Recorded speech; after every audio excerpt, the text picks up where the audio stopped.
kalah bertanding itu sudah pasti. Menang itu harus diperjuangkan.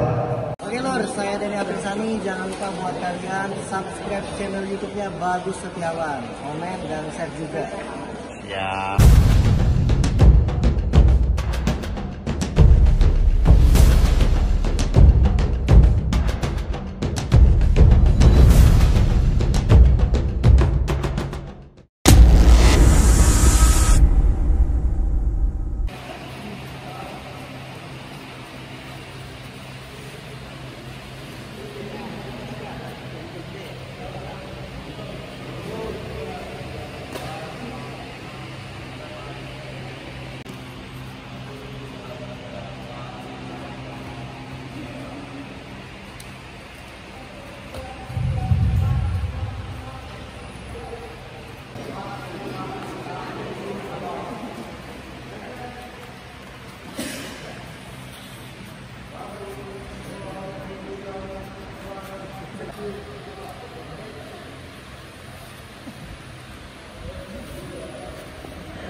Empat, enam, tujuh, satu.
Jual beli serang.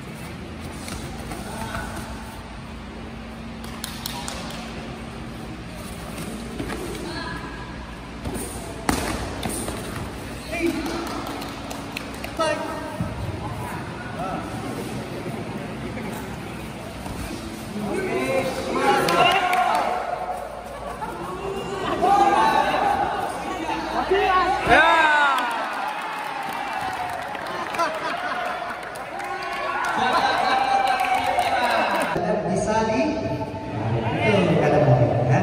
Makanya kenapa kita lebih bagus banting menjatuhkan badan tadi supaya tidak bisa di counter.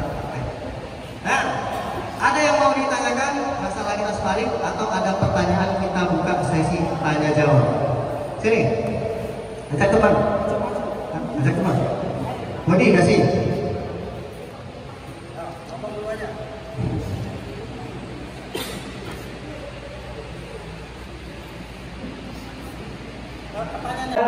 Agak janggal yang waktu cowok sama cowok.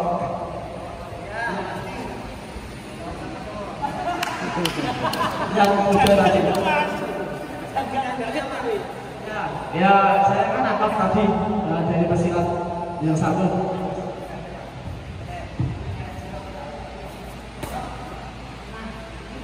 Oke. Mencengkram. Buka. Boleh kalian gini. Cengkram seperti gini. Nah, yang jadi sudut pandang kakinya gini. Paham? Karena yang alasan Jadi kalau mau menahan, salah satu bunyi drum, satunya seperti ini. Dorong gimana? Coba. Oh, ini udah otomatis ini. Tangannya udah mencengkram tuh, Bang. Coba tangan kamu. Ya, tangannya udah mencengkram. Tangan tuh. Ya, paham kan? Iya, biasa. Kamu dia jatuhan yang biasa, kamu pelanggaran karena dua tangan mencengkram.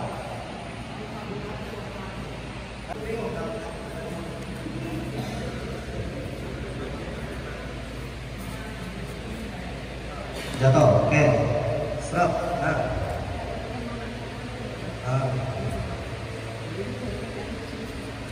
Boleh. Boleh. Yang enak aku kasih satu tips aja. Ya, cuman aku tadi pas diguntingan kurang. Jadi ketika take down.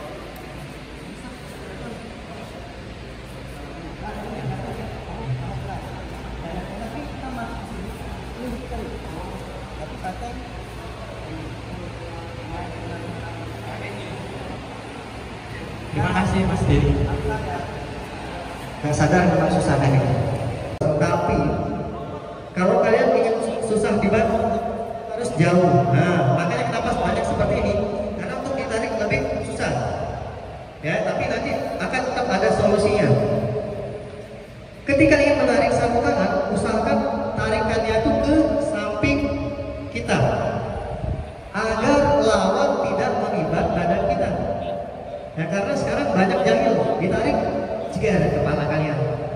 Alasannya dia ditarik. Makanya ketika menarik, tarik ke samping. Lebih bagus lagi. Kadang kita melakukan pelanggaran itu tanpa kalian sadari. Kenapa Mas? Kalian nggak merasa. Karena yang melihat itu tadi. Ya. Pelanggaran. Oke. Oke, yang lain boleh nih. Mau coba-coba silakan di tempat nanti tanyain.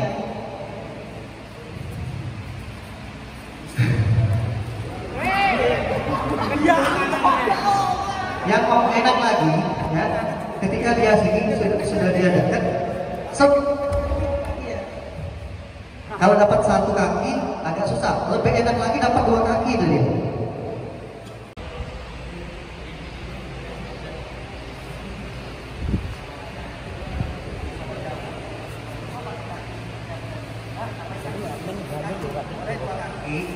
Kaki kamu di bawah dia, kepala di atas. Kalau bisa semakin yang tinggi, karena kalau dia bisa bertumpu, dia kuat. Kalau bisa kaki ini melayang juga. Ya, yang dimana itu atlet kita Mas ya, atlet kita dari Surabaya. Kalah poin, nggak pokoknya orang Esa lah. Nah, orang Esa poinnya kalah jauh sama lawannya, kalah jauh. Skornya kalah jauh. Tapi ketika di babak 3, serp kunci dan tidak sengaja teriak. Kamu sengaja nggak sengaja teriak, langsung nyatakan kalah. Walaupun poin banyak, ketika dikunci teriak ngetep itu akan dinyatakan kalah. Oke, tapi gimana Mas kuncian yang efektif? Karena kan wah nggak mungkin bisa dikunci kan. Ada salah satu teknik kuncian yang menurutku ini. Ya tapi jangan patahan ya. Nggak boleh patah. Oke, seperti ini. Kita gunakan strateginya, menggunakan strategi teknik kuncian itu jangan di babak 1. Karena posisi dia kuat, posisi dia masih sadar. Pakailah teknik kuncian ketika lawan itu lengah, lelah, bisa di babak 2, babak 3. Ketika dia lupa, kita gunakan kuncian. Nah, ini bisa digunakan ketika yang sama-sama seperti ini tadi, coba.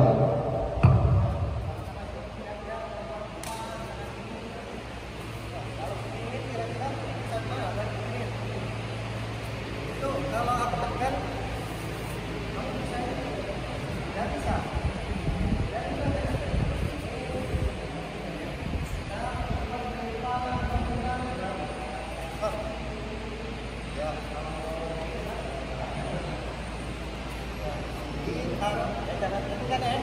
Kita harus taruh ulang. Boleh coba. Ajak partnernya coba.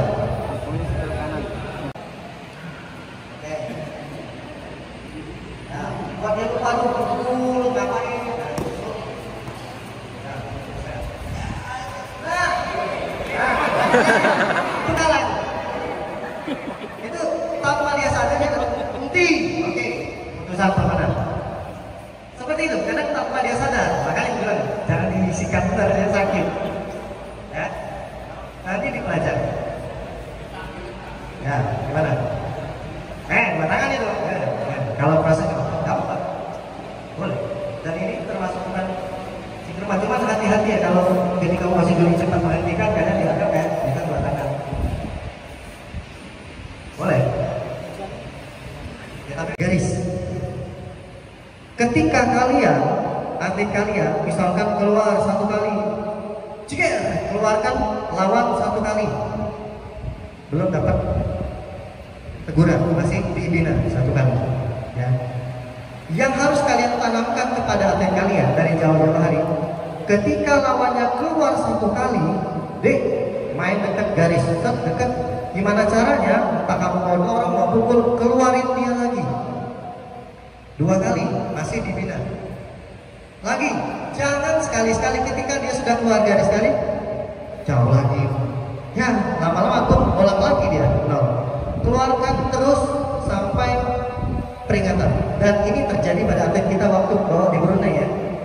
Ini atlet kita menang dalam satu babak. Sampai aku dikasih teguran oleh wasit kartu kuning. Karena aku teriak kan, masa bodoh yang penting dia dengar. Press keluarkan.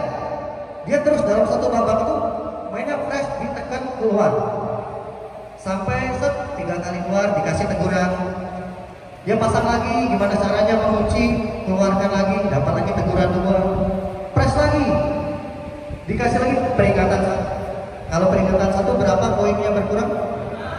5. Ya, kamu bisa jauh-jauh. Kalau ini dekat sini langsung jauh, keluarin kan. Ya, ini lepas keluar itu. Tapi kamu harus ada posisi ya. Nah, yang seperti ini membuat dia keluar. Jadi kamu harus mengunci pasang keluar. Ketika dia geser, tarik ke sana. Ya, jadi nendangnya jangan ketika sini nendang kiri. Ketika dia geser ke sini, seret baru. Ya, karena dia nggak akan sempat untuk menangkap. Dia terfokus untuk bergeser. Ada nggak yang di dalam gelanggang teknik bantingan yang dilarang? Terima kasih sudah mengingatkan. Ada nggak teknik bantingan yang dilarang? Ada. Teknik bantingan yang arah kepalanya ke bawah, itu tidak boleh. Ya, ada yang mau dicontohkan? Dan bisa tergambar lah ya maksudnya. Suplek, gini nih, pegang, nggak boleh. Aku pasti kalah sama dia. Sudah, bisa suruh tanding. Namanya tanding itu kita harus menang. Kalau kamu sudah yakin kalah, kamu usah bertanding. Kita yakin harus menang. Ya, kalah bertanding itu sudah pasti. Menang itu harus diperjuangkan. Kalau kamu tidak berjuang, tidak akan ada kemenangan untuk kamu. Ya, jadi kalau jangan sampai keluar kata-kata aku kalah benar. Karena dia sudah kalah sebelum bertanding. Ada lagi tanding, cara tekno, simulasi. Kalau takut cedera, simulasinya sama patching. Yuk sparring 3 patching dikali 5 set. Ya, kalau takut cedera sama-sama teman. Kalau memang mau sparring bayangan. Ya, karena jangan sampai greget kalian itu habis pada saat dia mendekati pertandingan. Karena untuk memunculkan greget, sama lagi mau bertanding, tahan, letakkan pada saat pertandingan. Ya, jangan sampai cedera tadi. Jadi kalau mau mendekati pertandingan ya bagaimana? Visualisasi, arahkan latihannya ya ke pertandingan. Gak usah lagi gini lagi ya. Udah mendekatnya apa? Teknik bantingan, kata attack, ajarin simulasi, cara mengatasi orang bermain T. Karena kan banyak, pas aku nih kalau kena T ini gimana ya?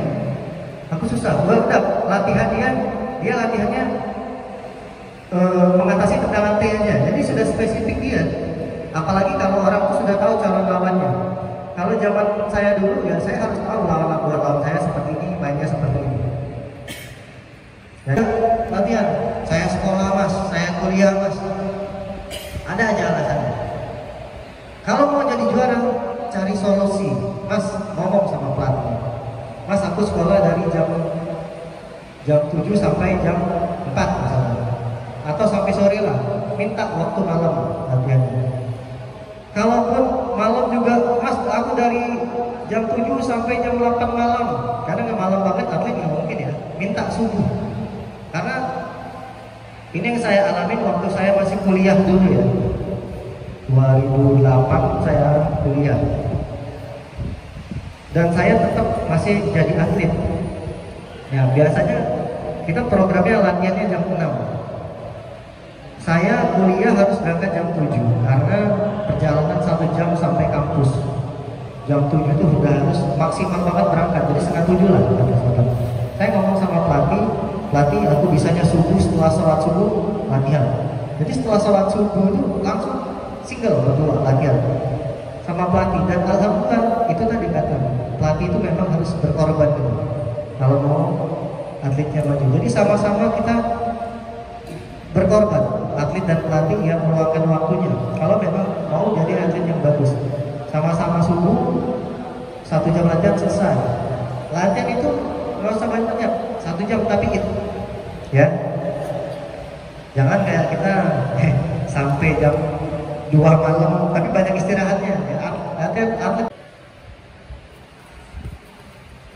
Nggak usah diatur, karena kalian itu sparring ini. Cuma bayangkan.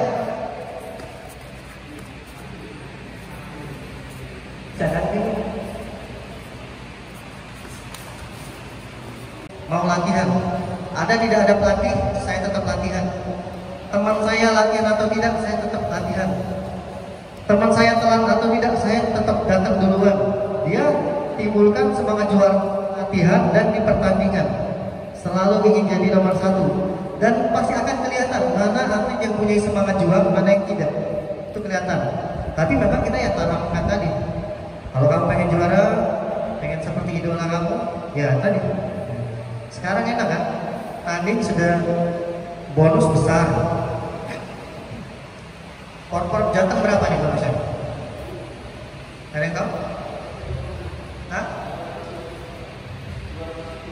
Juara 1 20 juta. Di mana itu?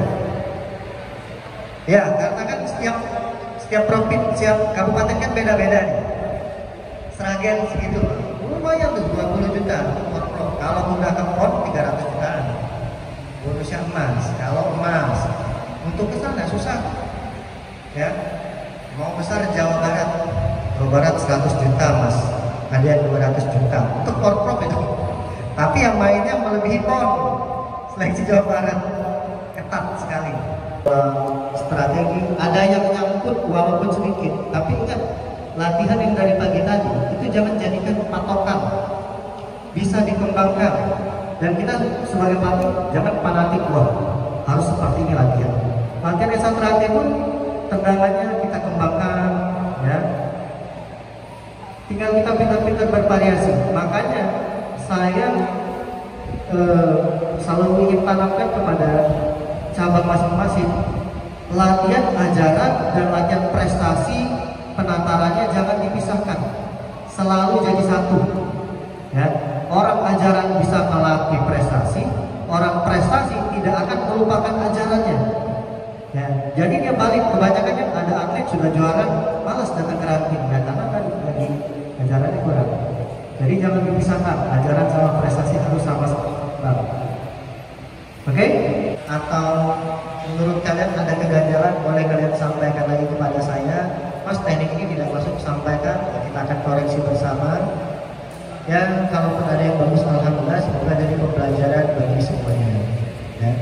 Saya harap kita tidak berhenti sampai sini, kita bisa bertemu lagi baik di sini ataupun di tempat lain, atau atlet kalian bisa bergabung kepada kami tim pusat. Dan insya Allah bulan 9 kalau jadi tim pusat juga akan menurunkan pertandingan di Piala Kasat di Bogor kalau tidak salah, Piala Kasat yang kedua. Karena alhamdulillah biasa Mas Billy ini biasanya yang diutus dari pusat sebagai manajer. Ya, manajer saya juga kemana-mana, makanya saya sama Mas Budi tadi. Ya, kalau ada yang berprestasi kita akan pantau. Makanya kadang kita ini datang sini tuh suka memantau juga ada video bagus atau tidak.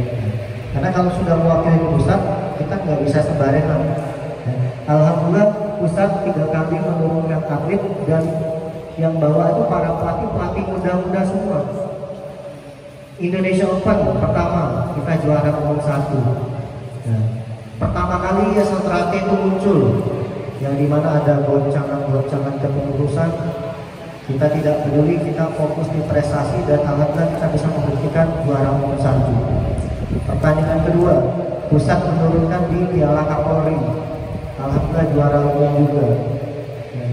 Terus juga yang ketiga, pusat juga menurunkan di Piala Kasat pertama, Piala Kapolri pertama, Piala Kasat pertama, kita juga mendapatkan juara umum. Yang memang yang pusat itu walaupun kita tim-tim yang para pelatih memang benar-benar memantau dan menyaring para atlet, sekaligus menjadi jam terbang adik-adik kita. Alhamdulillah juga para pengurus ya mempercayakan sama kami, dan mereka benar-benar memperhatikan atlet Santrate ini untuk berprestasi. Ya, karena sekarang bukan zamannya lagi tawuran, zamannya kita bersaing untuk prestasi. Ya, mungkin sedikit akan disampaikan oleh Mas Billy sebelum ditutup oleh Mas Badri. Nah, Mas Billy boleh disampaikan sedikit. Satu, terima kasih atas waktu yang kami berikan. Sedikit saja, betul apa yang dikatakan oleh Mas Dendi. Mulai tahun 2022 kemarin, kami membentuk tim-tim pelatih-pelatih yang muda itu ingin berevolusi, artinya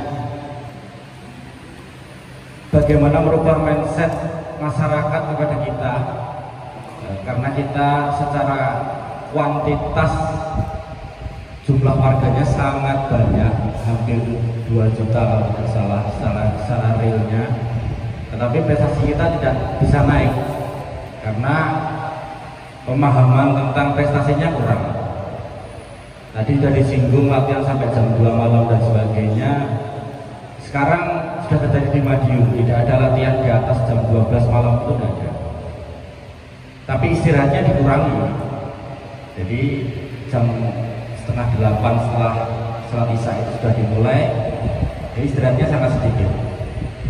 Sebenarnya intensitasnya sama, latihannya sampai jam 2 malam, jam 3 malam, tapi istirahatnya sedikit, latihannya banyak. Itu berpengaruh kepada adik-adik kita.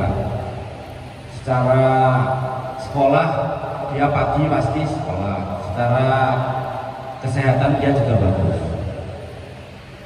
Mungkin itu. Terus tadi dikatakan oleh Mas ini bulan 9 September tanggal 28-29 September kalau tidak salah di Bogor, di Pakansari Bogor itu akan diadakan Piala Kasat kedua. Mungkin kalau jenengan pernah ngecek YouTube-nya Mas Denny pasti tahu saya, karena di 3 event 4 malah, yang satu kita di Brunei. Jadi kalau kalian latihnya benar-benar ada hasil atletnya yang benar juga,